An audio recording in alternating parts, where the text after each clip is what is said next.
Hey guys, I got Tom on from MemberGate today, coming all the way from York, the real York, not the New York, the real York in UK. What's going on, Tom?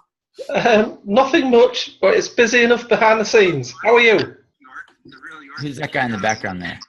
So, Tom, tell me a little bit about how you got started on the entrepreneur route, brother. You've been doing this. You've been doing this a couple of days, right?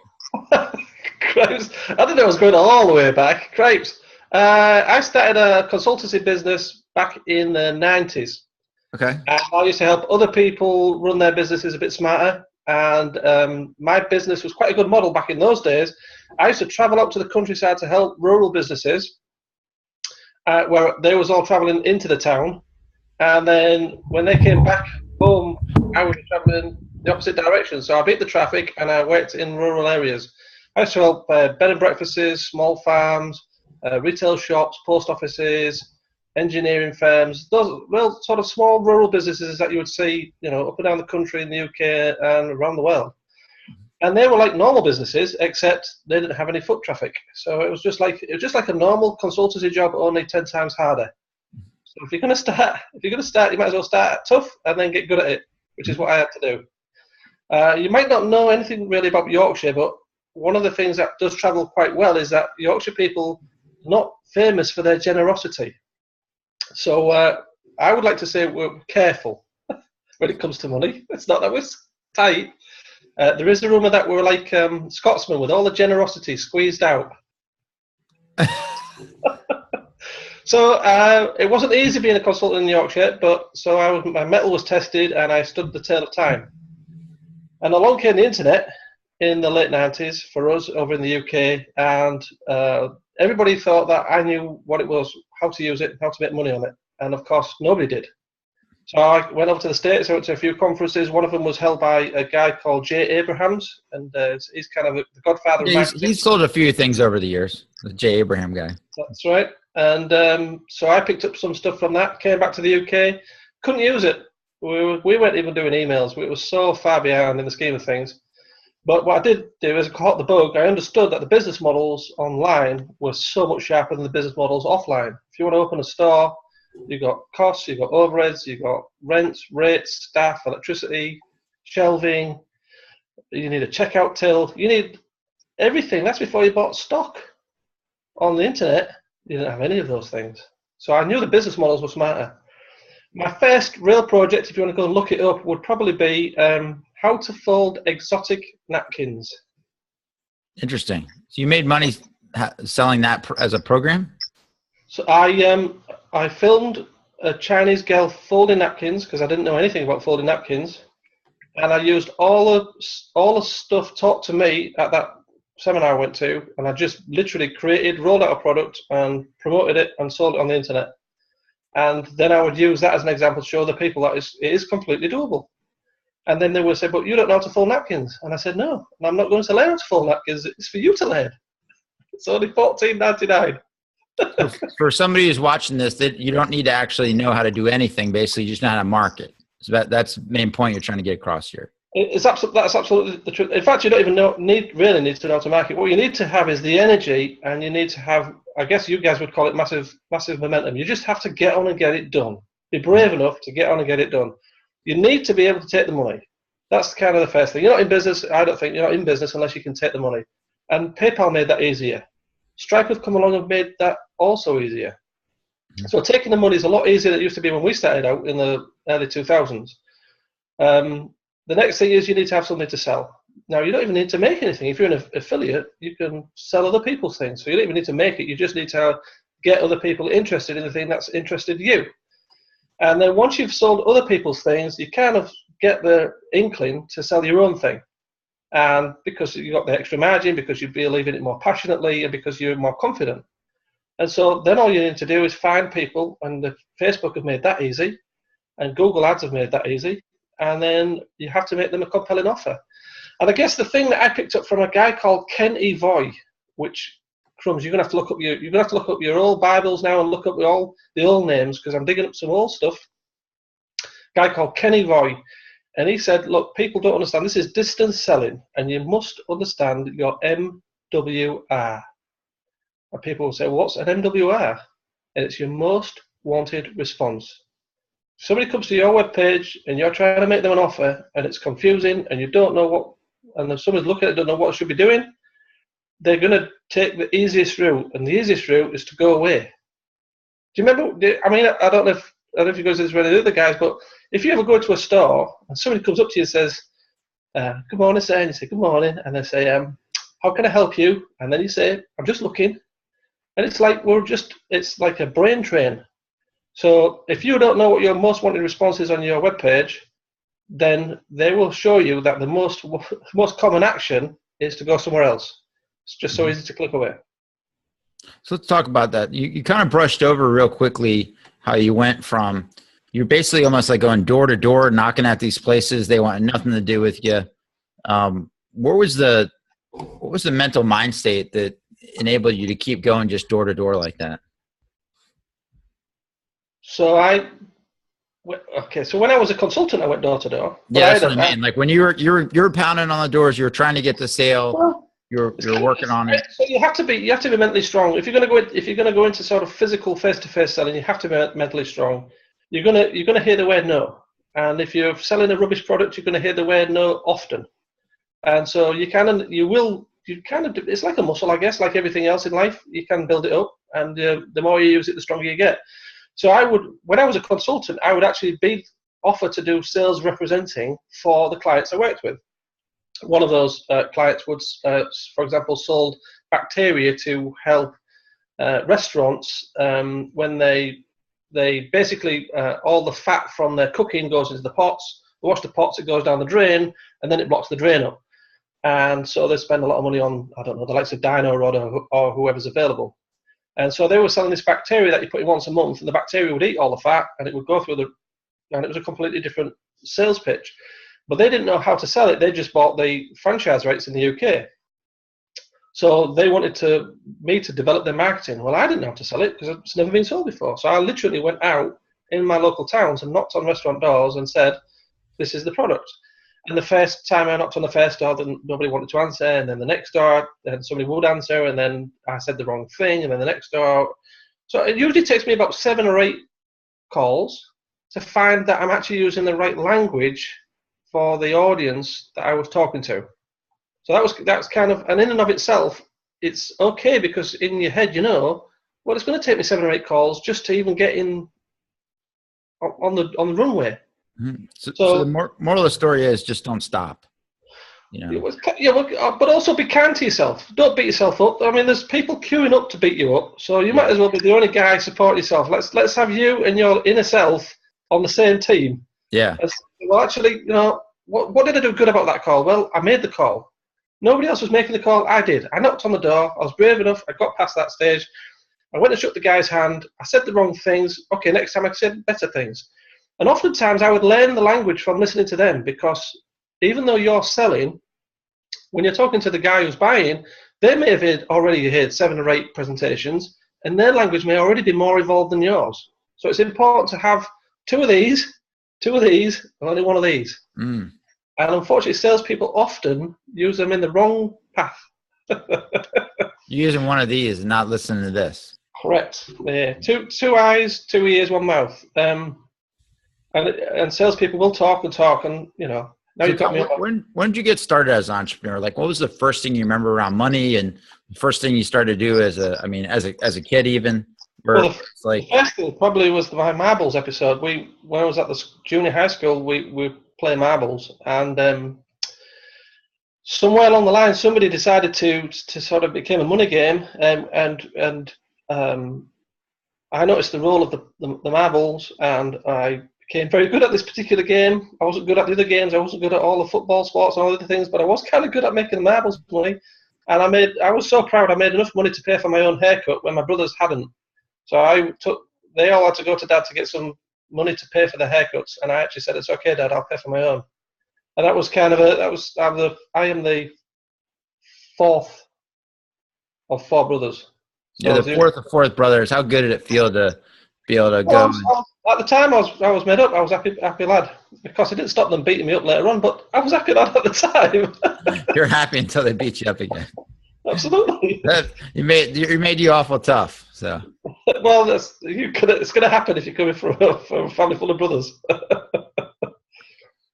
well, Yeah, I guess I learned fairly early to use what's between my ears rather and my mouth. Actually, I was always good with my mouth, much more than other skills. mhm. Let them do the fighting. I taught my way out of it. And I believe you have a business model right now that's very similar in nature, that you let other people, be on the platform you have, and they do their talking online, and you just kind of sit back. So, I've seen it when I was a consultant. I saw a lot of businesses. I saw a lot of retail. I saw hotellery. I saw distributive trades. I saw manufacturing and merchandising, multi-level marketing. I got to see an awful lot of business models, and I took from them in my career, my life. I took from them what I thought were the best. Some little bits were smarter than other bits. Some little things I learned along the way. Some things you don't even figure out or learn until you're actually in the business. You can't see it. You can't know what you don't know. So, for example, one of the lessons I learned a long time ago is that you shouldn't have all your business in one marketplace. And what that really meant was, if you're in a small town and that town services a large manufacturing base, let's say the steel industry, and that steel decides to close their plant, everybody in the town's struggling. There is no money. So you're in a cafe and business is good, and then suddenly, none of the suppliers, none of the chain, none of the main plant, suddenly there's no work, there's no employment, there's no money about. And your entire income is based upon that locale. Now, if you set up a market cafe, then that's it. You're absolutely at the will of that particular store. There's nothing you can do about it. The internet changes that a little bit. I can have business in the UK, Australia, Canada, America, Germany, France. I mean, I'm not so good on the languages, I've got to be honest, so hopefully they'll speak my language, such is life. But the point is, some of the problems that are inherent within some businesses that are inescapable because of the nature of the business are not within the internet world. So it's smart then to start to look at how to leverage some of the opportunities given freely as part of the package. So, when people come along and solve those big problems, it's always smart to follow how they're being solved. I really like it. I watch the TV advertisements like everybody else, but I guess I see things because I'm looking for them. So on television advertising right now in the UK, there are links appearing with the domain name / and then the offer. And it's took a long time for that to hit normal TV, public consumer marketplace. But what it means is that the big players are using their domain names like Coca-Cola / special offer. So people know to type in coca-cola.com / special offer. So they're teaching people how these special URLs work. I've used URL there, I guess. Web addresses, Universal Resource Locator. So what I'm saying is, watch what the big guys do because they might make our lives easier. So now I can put together a special offer and use that special link, and people understand how that works because other people are training them. So I've been noticing that on a few different things, on credit cards and on all sorts of other bits and pieces. So I've learned to look at things that make business not guaranteed, but more assured. The platform, the base is stronger. And one of the fundamental things that people don't know when they first get into business, because nobody tells you, just stop for a second. When you start a business, who do you talk to? You talk to your banker, you talk to the guy who's going to print your brochures or leaflets, you talk to the guy who's going to do the website, you talk to an accountant. All these people are all selling you services. And they're all going to tell you great things about the new business that you're creating. None of them are going to tell you that you're actually going to walk into something like an 80-hour week for about the best part of the next 6 months, and you're going to learn a lot of stuff that you didn't know about before in terms of business. You're going to learn about marketing, about traffic, about conversions, about banners, about images, about putting stuff on the internet, about people stealing stuff off the internet, about opening a store, about staff, about illnesses, about cover, about taxes. You're going to learn stuff that you just never even thought of before. None of these people that was talking to you earlier are going to sort of say, hang on a minute, are you sure about these things? Where are you going to get coaching for that sort of stuff? How are you going to get your head around it? Who's going to motivate you when you turn around, you're the person with the keys? Because, what was it somebody once said once?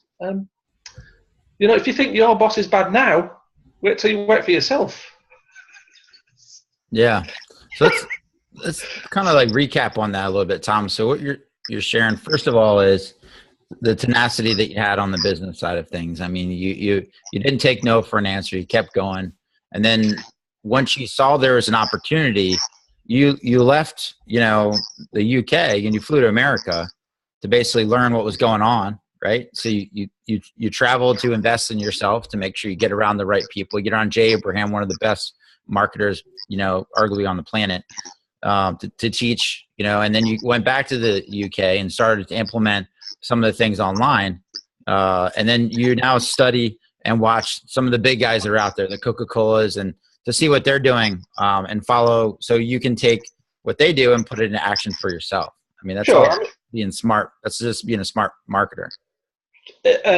Yes, I think we all go through it. I think anybody that sets up their own business will go through that curve at some level or other. You will continue. You will start investing in yourself. Like there is a big difference. It's where you got all those books back there, right? Old school. Old school, guys. These are all books. Paper and ink. Paper and ink. Sounds old school. So I think the point I wanted to make there is, schooling, I didn't do very well at. I did okay. I'd go so far as to say I was above average. I didn't go on to academia, and I didn't go on to get any kind of degree. I left school because I wanted to be out of that system. But educationally, my education career probably started in my late 20s, in my middle 20s, and I haven't stopped since. And I think if you start your own business, whether you're successful at it or it lands you your first million or not, whatever your target is, it doesn't matter. You'll go through a learning curve, and you'll come out the other side either as a better employee, a more knowledgeable person, or stronger for the next business model anyways. The learning curve is fantastic, but it's steep. There's no two ways about it, it's steep. And there are times you'll turn around, and there is only you. There's sometimes you turn around. Now, I've been very lucky. My good lady wife, Deborah, massively supportive, and I'm quite happy to say that to anybody. She came with me when I was doing the video of that napkin thing, and she was there as second camera assistant. It's a whole story. But the point is that I've been very lucky that even when I was consulting with somebody who had this new product, and come home and this thing would be running around my head, and I've got to come up with some slogans for it. She'd be making me a cup of tea and bouncing off me and reflecting back, and I would have that voice, that external voice that allows me to develop the thoughts, which I can then take back to the client. So I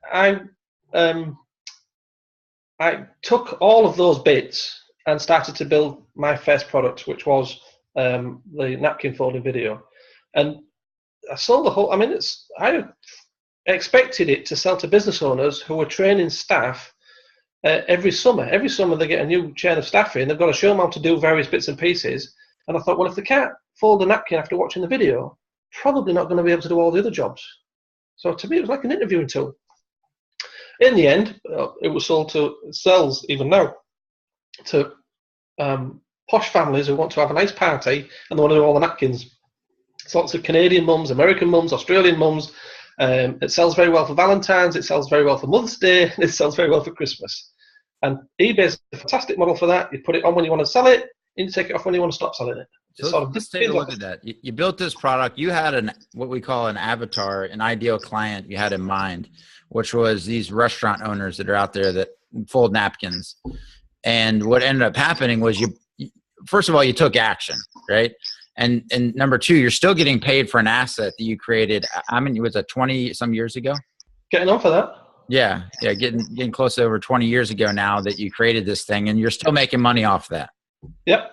Okay, so that's just like wake up, America, right? Wake up, everybody listening to this. The guy made a video 20 years ago plus on how to fold a napkin, and he's still getting paid on it today. Yeah. And how much money? Just a ballpark number. I don't know. I'm not. So where we come from, we don't really do that. That's not my thing. I'm just trying to give an idea. Like, what is $14.99 cost to sell your napkin videos? Like, if I wanted to buy it online right now, I think it's $14.99. Might be $19.99. I've got to be honest. I don't look. So let's say it's $15, and then how many people do you think have bought that over the last 20 plus years? Thousands of people. Okay, yeah, it's good enough for me. It was. I mean, it took. So the truth is, here's the other truth now. So if we're going to be honest with each other, I might as well tell you the whole truth. Tell me the whole truth, not but the whole truth. So you can imagine that it's kind of not a bad business model where you get up in the morning, there's half a dozen orders for you, you put the DVD in, you burn it off, you put it in an envelope, you put a free napkin in, you put a thank you letter in, you put it in a padded envelope and you post it off to Canada, Australia, wherever it is. Can you believe me if that became too much like hard work? Yeah, I believe it.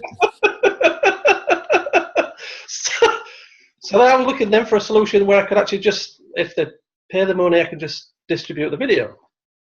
And I was like many other guys of a similar mindset, and that's when I started looking at Amazon S3, and that's when we developed Easy S3, which you guys understand, Easy S3 because it's easy, and the English go EZ. What the heck's EZ? So it's like, oh! So I knew I was selling it to the Americans, and they get the concept, and so that was the first working software as a service for video using Amazon. That was back in the day as well, and so I could then be lazy. I guess if there's a book in the lazy man's way to riches. Didn't you read that? You wrote that, right? So I lived that. You lived that. He lives it, guys. It's probably on a shelf back there somewhere. So Tom, I know that hasn't all been peaches and gravy for you, and everything has been like totally easy for you the last 20 years. You had some ups and downs, just like every other entrepreneur. What was the lowest point where you're at, and you're just possibly a little bit frustrated on the business side of things, and you're like, man, am I in the right? Did I make the right move? I mean, because a lot of times people are out there and they're wondering, hey, question themselves: could I do this? Could I do what he's doing? Could I figure out something that I could sell in the mail or a product or service? And they're kind of questioning themselves on what they're doing. I think there's a couple of times when I overreached, where I thought that we had something really good that was going to take off, and then when I looked at the core of what we was trying to do, it didn't really fit for a big takeoff. So I think there's a couple of times I did that. We went over to the States a few times with Easy S3 to the Las Vegas Consumer Electronics Show and took a stand there and to see if we could win some business off the big players. And we had them. They came on the stand, and it was new enough for them to look at it. But it never actually took off, and that was that was fairly risky for me in terms of booking all of that, flying over there, and doing the whole thing. And I guess sometimes you look back in life and say, should I have spent the money on that? If I hadn't spent the money on that, I could have spent it on this, and therefore been in a different and better place. But I think, as I said to you earlier, you either do develop the mindset or you don't. And I've developed the mindset. Was hang on a minute, Tom. Look where you are. Forgive yourself. Let other people beat you up, but it's not your job. You've got other things to do. So I kind of get on with things. There was a time a couple of years back when things were going sort of smoothly and I wasn't needed. Just not needed in the business. I finally built a business where I wasn't needed. I mean, that's kind of nirvana. That's what I was aiming for. And, let's talk about that for a minute. So that's a very profound statement. Before that, and then I'll get to that if I can. Okay. So before that, I was offered somebody came to buy out Easy S3, and they was putting some sort of VC money on the table, and they were doing all the behind the scenes work and such. And I was like, it was going to be a big payday, and it's like the dream, I wanted the big house, and I wanted, I want all those things that everybody else dreams of when they're little and start out, and then grow bigger, and they're still in the back of your head. And in the end, I turned it down because everything was on autopilot. Why would I sell it? Why would I sell it? And then so I thanked them very much for the time. Their offer was a lot less than I thought it was worth, and rather than negotiate, I just said, no, it's okay, I'll just keep it running. Moved forward a couple of years, and they built the business so it was literally on autopilot.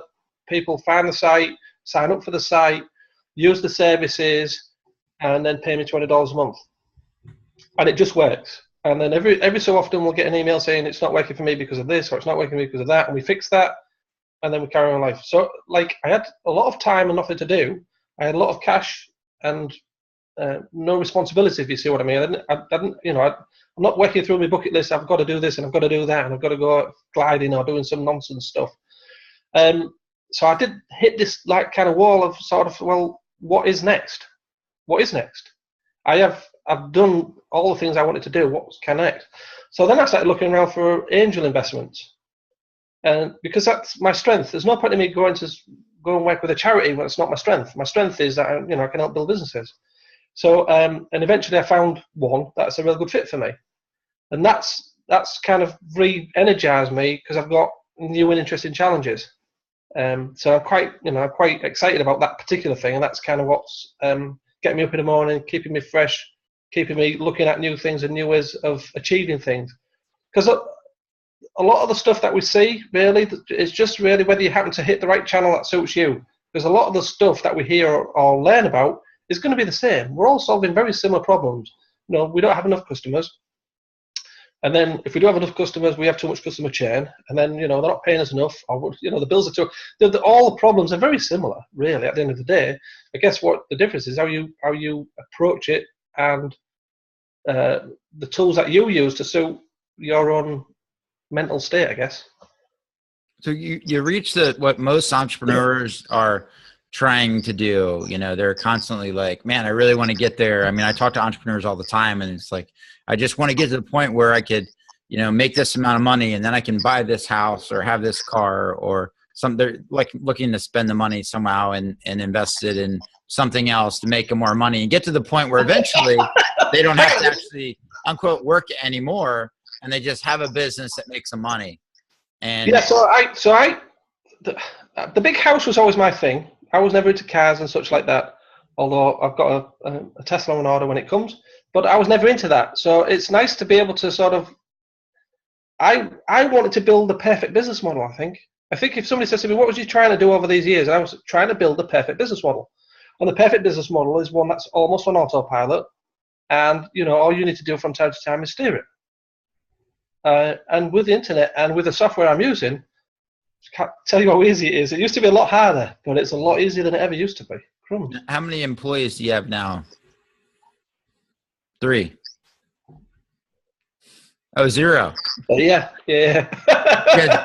0 employees, right? So I just have one employee and one me. You can't fire him. You can't fire that guy.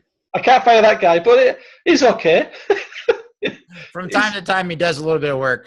Yeah, that's true. I mean, sometimes I get in the zone and I get some stuff done, and it's like I'm happy that I did that thing. But other times I look at things that I think that I should be doing, and it's the wrong stuff. I mean, I can't tell you how many times I've caught myself doing $5 an hour work and thinking, why am I doing that? Yeah. That's why they invented Fiverr. And it's just, I mean, that's a great lesson. Look, don't be doing $5 an hour work. They've invented Fiverr just for that. Just for that. We've got a website for that. When there's $10 an hour work, we'll create that website. Yeah, we'll call it tenner, believe it or not. That's what we should call it. Tenner. Put 3 more hours on the end, and it's definitely your own domain. Yeah. So, it's a lot easier. There are people that want. Where does the entrepreneur opportunity come from? It comes from you seeing something, you're seeing a gap in a service or in a marketplace. So you have to live a life to see something. You can't just sort of wake up one morning and be all knowledgeable about everything. So your job might be in the airports, and you see that they're not cleaning the floors properly, and you could invent this new thing. It could be that you're a taxi driver, and there's a better way to use advertising in a taxi that nobody's thought of before. There's lots of different things going on in our own life. The entrepreneurial streak just happens to you because you just see that there's an opportunity to serve a market better, and it kind of comes from there.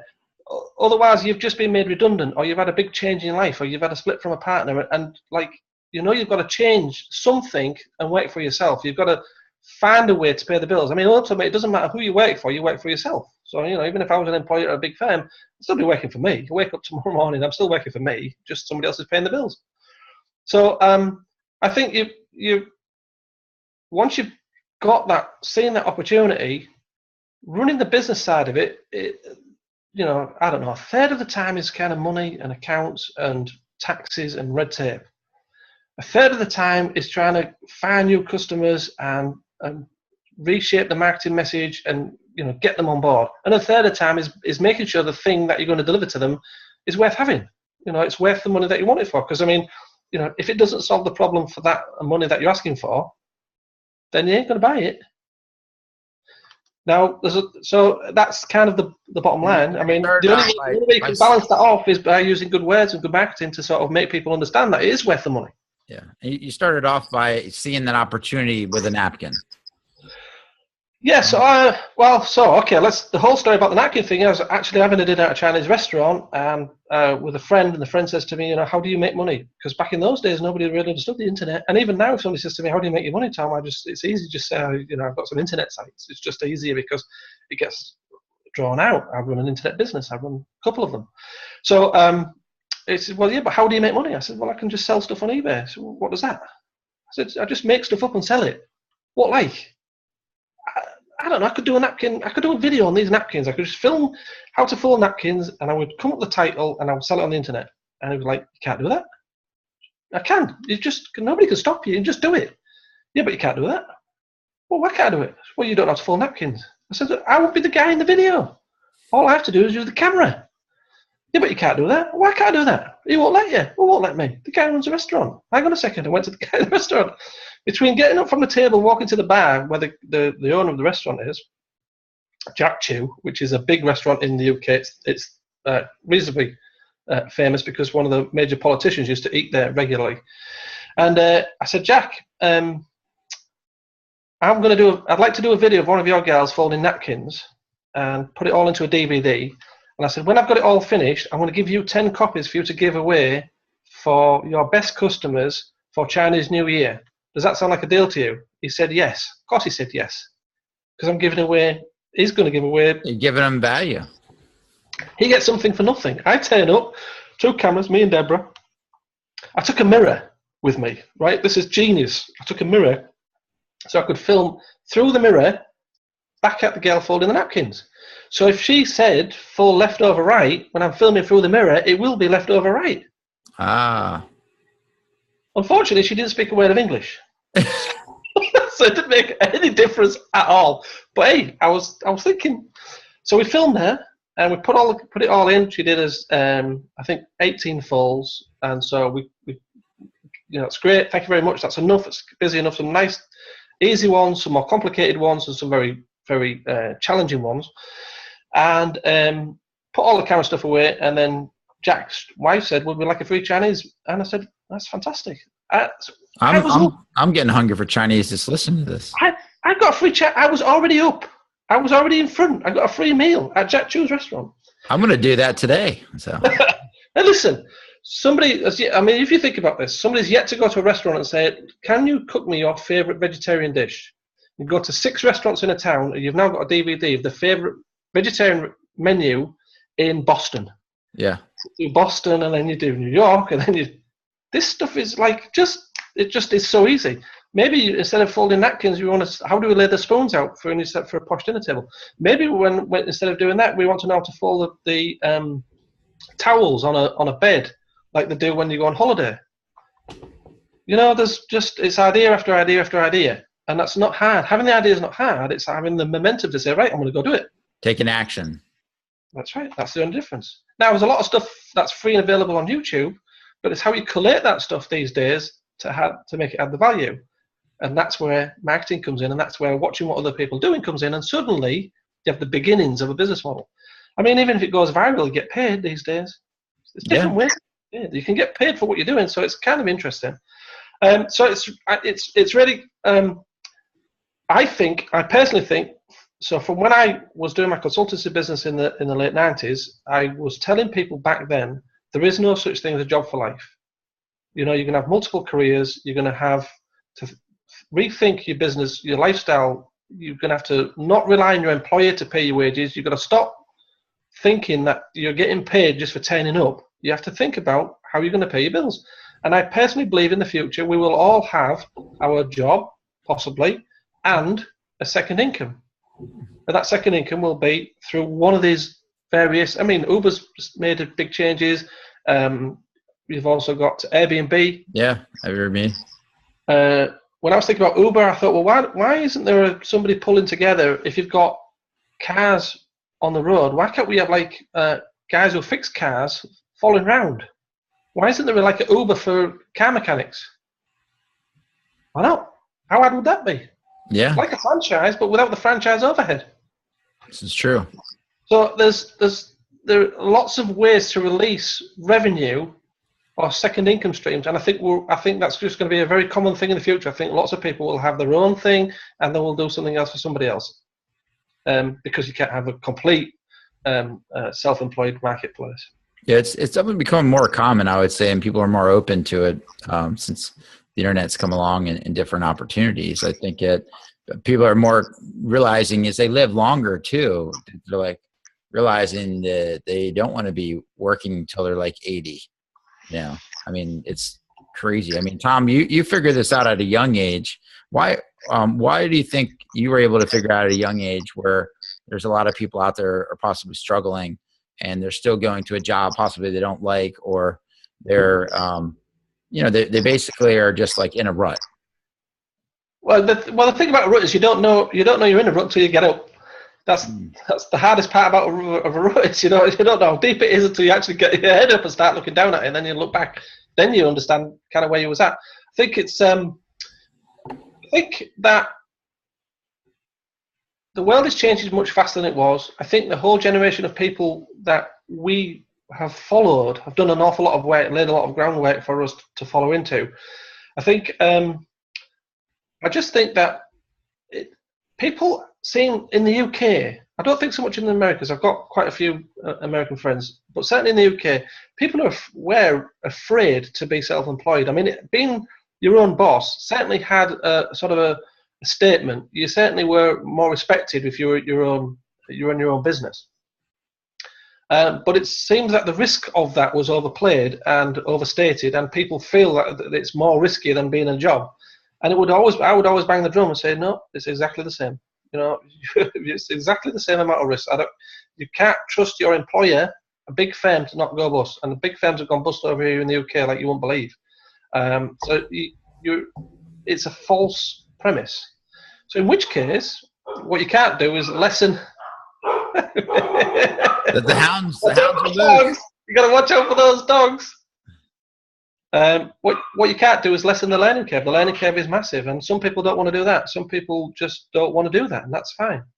Then when you go, you get into. We'll go back to schooling. Schools are built to teach young people how to learn, but academia is the whole system built to create academics. And it's like, not everybody wants to do that. Not everybody wants to walk around with a bow tie and educate the next generation. The next generation are okay if they're far away. Now then, meanwhile. So Tom, what are you doing back on the ranch as you're doing now? What are you up to now, like that you're working on? And I know you got some cool stuff you wanted to share with me. Okay. Meanwhile, back on the perfect business model. The perfect business model should run itself. It should have a window to the world. It should allow people to do business with you that you've never met. It should enthuse them if they've found you from whatever reason, because you're doing some outbound marketing, because you're on the Facebook, because they've found you on a search, or they've seen your Google ad. Whatever reason, you brought them to your honeypot, and they are able to transact and pay you for that, and you're able to deliver that. Now behind the scenes, it might be physical, it might require postage, it might require, you might be a garage. You're still doing all that marketing on the internet, but you might be servicing people, in the locale. So that's the first part, is automating the messaging, automating the marketing message to your prospects. The next thing is to understand, and this is the bit I was alluded to earlier that we sort of skipped, is that people build business models based upon the funnel. They'll see the funnel around in all various formats. You've got your leads, and then you've got your customers, and then you've got your, you might have gone through this with a few people. I see the funnel slightly differently, and could spend another session on this if you want, but fundamentally, you've got people who aren't customers up here, and you've got people who are customers here. And what happens is you spend all the money here, getting them to here, and you've got nothing left to get them from here to becoming raving fans. And that's the bit people miss out on. So I would definitely have people think about, well, what am I doing to my customers to hold on to them, to look after them, and to turn them into raving fans? A lot of people spend all their money turning strangers into customers, and that's okay, but you've got to still save some money to turn customers into fans. Oh, man, that's great stuff right there. So, Tom, what are you doing right now? I know you got MemberGate. 18 months ago, I picked up MemberGate. MemberGate is the software that I've run EasyS3 on for the last 15 years, 16 years, and it just works. It just works out the box. I think MemberGate was out before WordPress, and WordPress is free, and MemberGate's like $4,000, but it worked, and there was no WordPress back in those days, and MemberGate allows you to have a paywall between prospects and customers, and that's a psychologically understanding. Once you understand the importance of having that, then the value of it comes up. So if you're going to open a store and you all you're doing all day is seeing people come in, and then you're selling them things and they go out again, and you never get them to come back, that eventually you're not going to get enough traffic. Eventually it's going to get tired and get old. So you've got to figure out ways to look after customers, and people don't do that. And once you've got a paywall where you've got customers, you can talk to them, and only they get to hear about the secret things that you're going to set up for them. And that kicks your imagination. And once your imagination's kicked off, you start developing a much better business, a much stronger business, because you're investing in customers, and people invest in buying prospects when they should be invested in customers. So MemberGate is I picked that up. It's a great piece of software. We're tweaking it just now with some bits and pieces I'd like to have, because I actually use it. The company that I joined, do you remember when I said I was feeling a bit low and I needed to kind of get myself rebooted as an angel? Yeah. That's called Boat Warden. And that is a security system for luxury boats and yachts. And we're working slowly but surely from protecting the boat to protect the outboard engine to protecting the jet skis. And the next step, which I've just applied for at Y Combinator, is to protect the people on board. So if somebody falls overboard, wow, that's super cool. Technology to protect them, and that's kind of that's more of a calling than just sort of kind of make enough money to pay the bills this week. So and you don't want to make enough money to pay the bills. You want to make enough money to pay the bills and invest in tomorrow's bills. Yes. That's another. People just need a little bit more money because tomorrow's bills are coming. So let's talk about that for a second. So what you have there is you got into that niche of, I remember roughly around 18 months ago when you first shared with me about the boat thing and how it was protecting if it gets water, right? If the boat starts taking on water or something like that. Yeah, boat owners are away, then they would get an iPhone app that indicator says, "Hey, you've got alert," and that's a subscription as a service. So every month you're getting paid on it. Right? So there's two parts of the business. There's the part where this conversation, there's the part that the service we're actually delivering, and then there's the business behind the business. So the part that we're discussing right now. Hold on a second. That's Deborah. I'm okay for just now, love. Okay. Okay. So, the guy who's fixing my electricians is having a boy. So, right. Boat Warden is an Internet of Things business, and if people are still. I guess one of the things I've done, you could also say, one of the things I've stayed current with technology. I've tried to keep ahead, or at least up with what's going on with technology. Internet of Things means I can use the internet to connect me to a device which can provide me data. So we've got Fitbits. That's quite common. Do you guys have Hive? What's your thing that controls the air conditioning? I think there's like a Hive thing. Yeah. Okay. There's all kind of different ones, but it's there wasn't. Like 2 years ago, there wasn't, and I saw them come in, but now they're here, and it's like, again, the big guys are providing the marketing for us little guys to slipstream in the back of. So I can now say, well, it's just like a Hive, but for your boat. So now you've got the ability. These sensors that we have are intruder sensors. Just like your security burglar alarm at home, we have security sensors that you can fasten around the windows and the doors of a boat.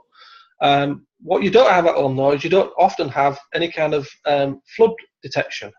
What you do in a boat, because it's sat on water all day, we've got smoke and heat detection, just like you have at home for a smoke alarm. So we've got that in as well. And then we've got remote control for switches and lights, and we can also tell if the power's gone on or off on the boat, because if your boat's plugged in, luxury boats are plugged into power at the shore, if that power is broken, then the fridges and all the contents in the fridges is going to start to go off. When you get to the boat, it's going to stink. So we have all of those sensors sending out data through a SIM, like a normal phone SIM, up to the satellite and over to your phone. So you can turn the lights on and off on the boat from your phone. You can turn, if you wanted to upset the neighbours, you can turn your music on and off. You can turn the air conditioning on and off. You can get a report on how much water has been taken on board. And if there is a fire, it will tell you straight away, and you can call the fire people out and get to it much more quickly. So when it's smoke. So does all of these things for something that's going to cost somebody, you know, anywhere from, you know, $50,000 to, you know, $10 million. Oh, those are expensive. They're expensive. Oh, I live in. And they get into trouble for lots of reasons. Yep. And also you've got a geofence, which again is becoming more commonly known.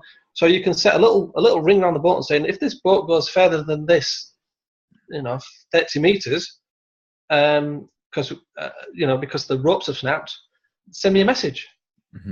So again, and also now let's imagine that you're actually on the boat asleep, and there is smoke. Well, if there is smoke, you're not going to know about it because it's going to gas you out. But you can send that message out to your friends or your VIP buddies, and they can know, oh, someone's going on here. I'll try and ring them. No answer.